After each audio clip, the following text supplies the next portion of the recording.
Hello everybody, welcome back to my channel Rizna Tiarika. With me here Rizna, sang teacher that will give you a lesson the strat can make improve knowledge. Everybody, di video kali ini saya membahas materi kelas 1 SMA atau kelas 10. Namun kali ini kita sudah membahas pada materi di semester 2 ya.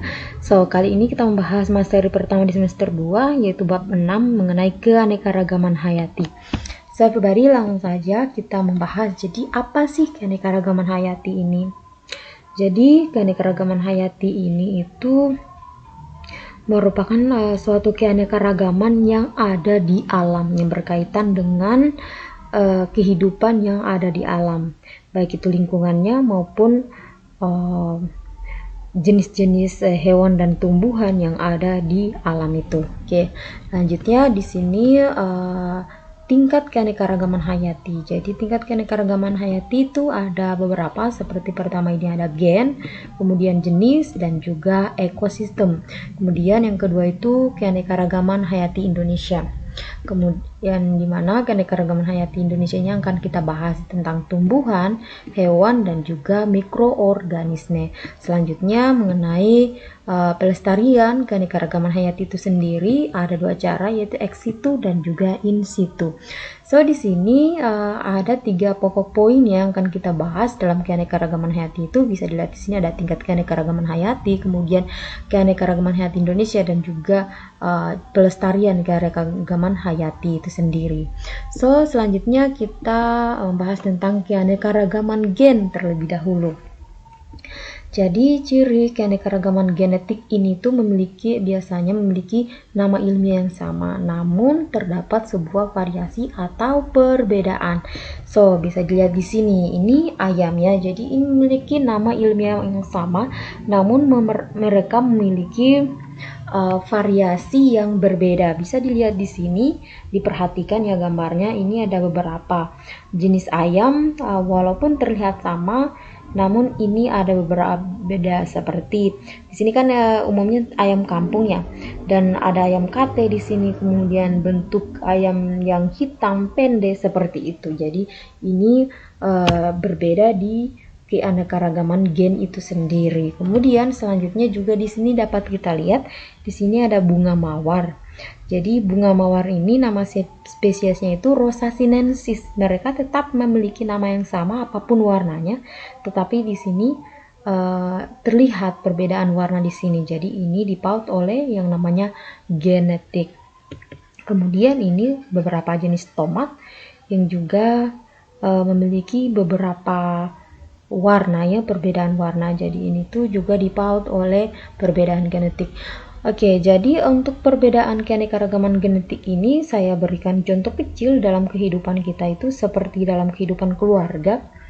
Untuk keanekaragaman genetik ini dalam keluarga itu biasanya kan kalau misalnya kita tes genetik antara ayah dan anak itu samanya 99%, namun ada sedikit perbedaan begitu. Bisa dilihat muka antara anak yang dilahirkan dari orang tua yang sama itu, antara adik dan kakak itu pasti ada perbedaan. Kemudian kembar sekalipun juga ada perbedaan, walaupun mereka sama-sama dilahirkan di waktu yang sama atau di rahim yang sama, tetapi mereka masih memiliki perbedaan. Jadi di sana juga mereka ada namanya terpaut pada perbedaan genetiknya. Ada sedikit perbedaan genetiknya walaupun banyak kesamaannya. Seperti itu. Kemudian juga perbedaan genetik ini juga sangat menonjol pada mikroorganisme. Misalnya mikroorganisme kita ambil contoh E. coli yang jadi Escherichia coli itu, walaupun spesiesnya sama Escherichia coli, tetapi mereka tidak bisa dipastikan bahwa itu sama persis. Untuk beberapa jenis mikroorganisme itu biasanya untuk menentukan perbedaan genetik ini itu walaupun kecil pada jenis strainnya, makanya beberapa jenis mikroba itu biasanya diberi strain untuk membedakan secara genetik ini.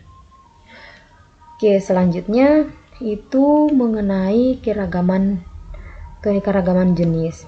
Jadi keanekaragaman jenis ini tuh terletak pada perbedaan bentuk, penampilan, dan sifat yang terdapat pada individu-individu yang berbeda jenis, menunjukkan adanya keanekaragaman jenis ini. Bisa dilihat di sini, ini itu merupakan jenis hewan yang masuk kelas mamalia dan mereka famili karnivora, pemakan daging.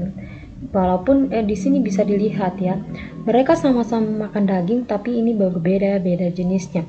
Seperti ini harimau, kemudian ini sepertinya beruang kutub, ini macan, kemudian ini apakah saya lupa namanya, ini kucing ya. Jadi mereka semua ini tuh merupakan pemakan jenis karnivora. Seperti itulah yang berkaitan dengan perbedaan jenis ini. Seperti juga ini merupakan jenis tanaman legnum, di mana di sini ada pete, kemudian ada kacang panjang, kemudian ada kacang tanah, kacang kapri, kacang buncis, kacang hijau, dan masih banyak lagi. Kemudian ini juga ada beberapa jenis burung yang burung pemakan biji ya. Ini bisa dilihat sama parungnya, ini merupakan jenis burung pemakan biji. Jadi mereka juga memiliki beberapa perbedaan, tetapi dalam jenis makanannya sama seperti itu. Jadi seperti inilah contoh dari keanekaragaman jenis itu sendiri. Oke, selanjutnya kita membahas tentang keanekaragaman ekosistem. Jadi pertama kita bahas ekosistem itu apa sih? Jadi bisa dilihat di sini, ekosistem itu berkaitan dengan alam itu sendiri, tempat makhluk hidup itu berada. Oke, kita bisa lihat mengenai ekosistem. Jadi ekosistem itu pengertiannya merupakan kesatuan antara makhluk hidup dengan lingkungannya. Kemudian ekosistem ini terdiri atas dua komponen, baik itu abiotik maupun biotik. Selanjutnya, ekosistem ini terdiri atas dua jenis, yaitu ekosistem darat atau terestrial dan juga ekosistem perairan atau akuatik. Oke, selanjutnya di sini kita membahas dulu tentang keanekaragaman ekosistem. Jadi bisa di sini ya komponen ekosistem itu. Jadi komponen ekosistem seperti yang dijelaskan sebelumnya itu ada biotik dan abiotik. Bisa dilihat di sini komponen biotik dari ekosistem ini sendiri yaitu berkaitan dengan makhluk hidup itu sendiri, makhluk-makhluk yang hidup. Bisa dilihat di sini ada tumbuhan, plants, kemudian ada hewan, animal, kemudian ada mikroorganisme seperti bakteri, kemudian protista seperti jenis-jenis amuba, itu mereka bagian dari biotik ini. Kemudian di sini juga ada fungus atau jamur. Kemudian di sini juga bisa dilihat komponen dari abiotiknya, air, bisa dilihat di sini water, kemudian soil atau tanah, kemudian di sini juga udara atau air, dan ini adalah mineral, dan juga ini matahari. Jadi ada banyak komponen dalam suatu ekosistem itu, terutama itu komponen biotik dan abiotiknya. Oke, selanjutnya di sini mengenai keragaman ekosistem, yaitu jenis ekosistemnya. Jadi tadi itu kan beberapa ekosistem itu terbagi atas dua jenis, ada ekosistem darat atau terestrial dan juga ekosistem perairan atau akuatik. Di sini untuk ekosistem darat ini bisa dilihat di sini ada beberapa, terbagi atas beberapa bioma. Di sini ada bioma gurun, bioma padang rumput, kemudian bioma hutan tropis, bioma hutan gugur, kemudian bioma taiga, juga bioma tundra. Untuk bioma hutan, bioma gurun di sini atau padang pasir itu bisa dilihat di sini gambarnya. Jadi umumnya untuk bioma gurun atau padang pasir ini ia itu habitat di situ umumnya dipenuhi oleh pasir, didominasi oleh pasir. Kemudian bisa dilihat di sini juga beberapa makhluk hidup yang mampu bertahan di sini hanya beberapa jenis. Seperti dilihat di sini ada Kemudian tumbuhan selanjutnya yang biasa hidup di sini itu adalah jenis kaktus-kaktusan yang mempunyai kemampuan adaptasi yang tinggi untuk hidup di daerah yang kering karena mereka tidak memiliki daya simpan di bagian tubuhnya itu. Mereka memiliki daya simpan air yang tinggi sehingga ia mampu hidup pada padang pasir ini dalam waktu yang lama tanpa perairan gitu atau tanpa turunnya hujan. Oke, jadi untuk bioma gurun atau padang pasir ini itu jenis tumbuhannya itu terbatas seperti kaktus yang saya sebutkan tadi, kemudian beberapa jenis perdu bisa dilihat di sini ya, ini tumbuhan perdu atau semak-semakan ini. Kemudian biasanya didominasi oleh daratan pasir dan juga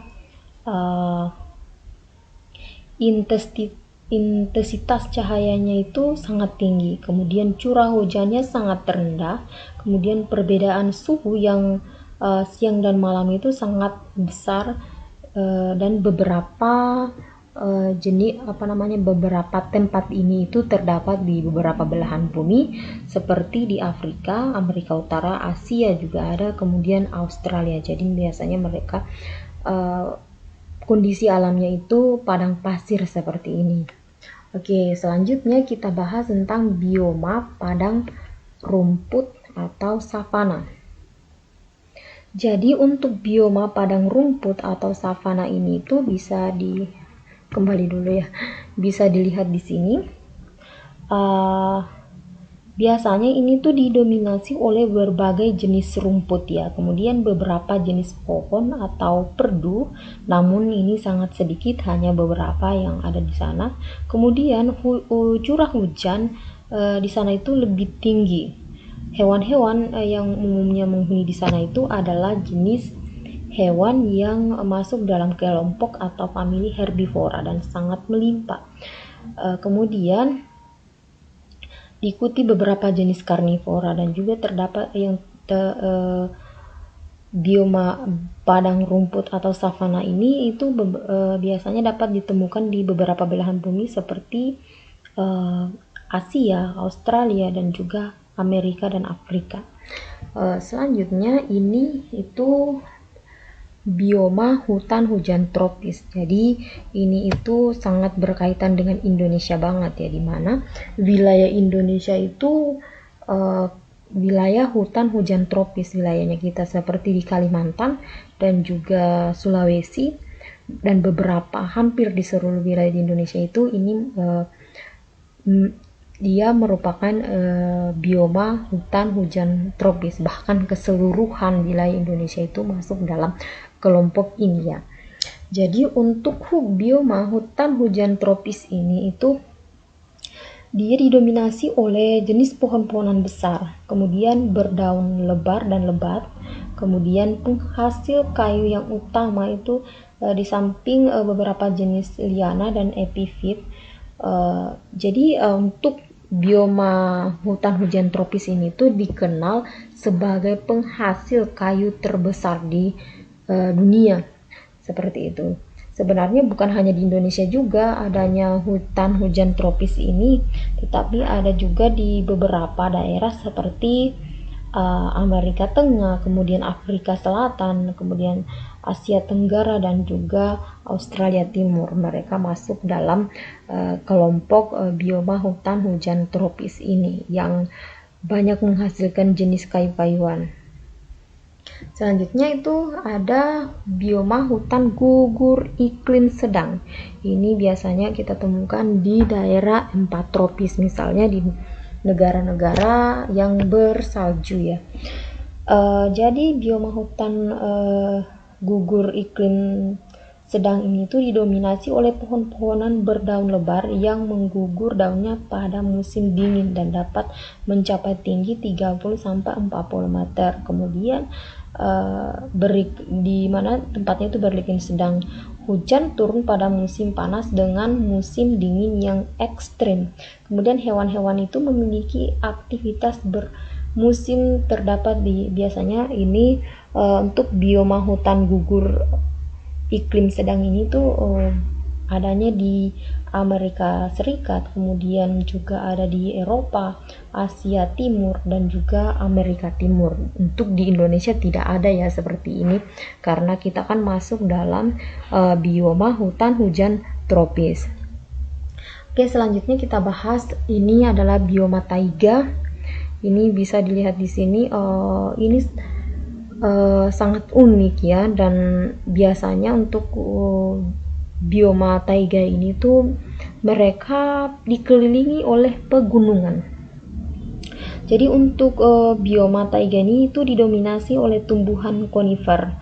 Keanekaragamannya itu jenis tumbuhannya sangat rendah, dan juga ini biasanya kita temukan di belahan bumi atau belahan negara Amerika Utara, Eropa, dan juga Asia. Kemudian berikutnya itu ini bioma tundra. Jadi bioma tundra ini umumnya ditumbuhi beberapa jenis tumbuhan melata yang berbunga, dan biasanya ini tuh ada di sekitar pegunungan.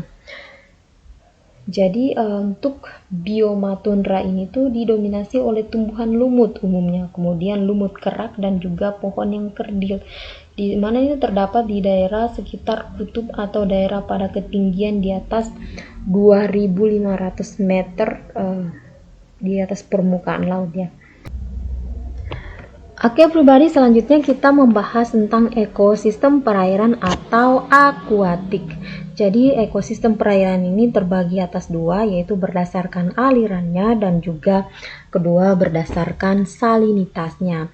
Untuk ekosistem perairan berdasarkan alirannya ini terbagi atas dua, bisa dilihat di sini, yaitu berdasarkan ekosistem perairan mengalir atau lotik, dan juga berdasarkan ekosistem perairan tidak mengalir atau letik.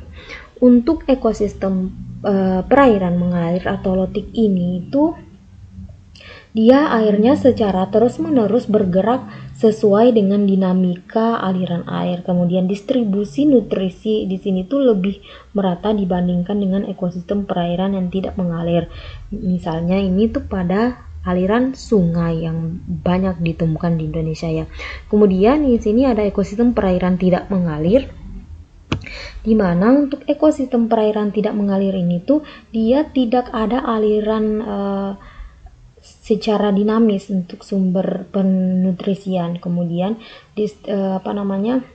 untuk distribusi nutrisinya juga kurang karena dia tidak mengalir hanya di situ-situ saja, dan kemungkinan nutrisi yang ada di sana itu mengendap di bawah begitu. Kemudian ini itu biasanya kita kenal dengan danau, kemudian juga kolam, waduk, dan juga bendungan. Selanjutnya untuk menurut salinitasnya ini terbagi atas tiga, ada ekosistem air tawar, juga ekosistem air laut, dan ekosistem air payau. Bisa dilihat di sini ekosistem air tawar.